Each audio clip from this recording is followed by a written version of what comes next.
alaa jiran hammi tokko akka dhageenyutti kaleessa asii maqaa adda bilisummaa Oromootii fi maqaa deeggartummaa dhaaba kanaatiin kan asii maqaa qabsoo kanaatiin alaban deebi'anii qabsoo kanatti warra gufuu ta'an qabsoo kana warra balaaleeffatan qabsoo kana warra xureessuudhaaf bilisummaa Oromoo hambisuu hin danda'an hambisuu hin danda'an ifumaaf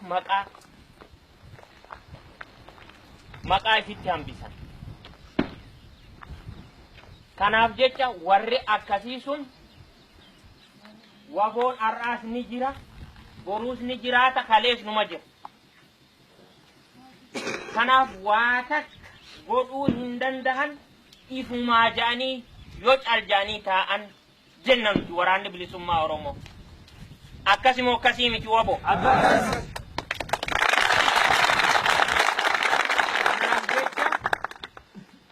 Bareentoo jaamaa suute eessa jira suute? Suute bareentoo.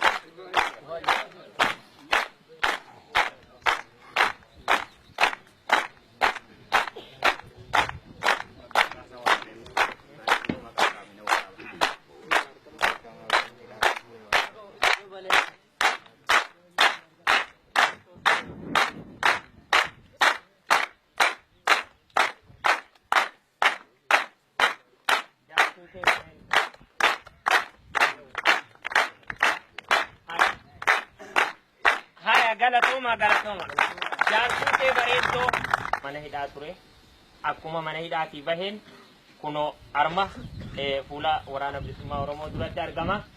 Mee jaalsuutee bareeddoo gamma sirba tokko kan nu afeertu si gaafannaa sirba tokko nu afeertu.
Hayya atan Abdul Qadir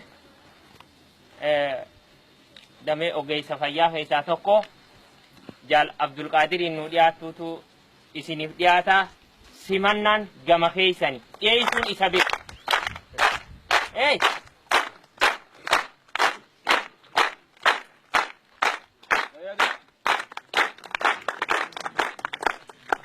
Gini sabboontoota maraa kan jiru bosona dirree qabsoo irraa.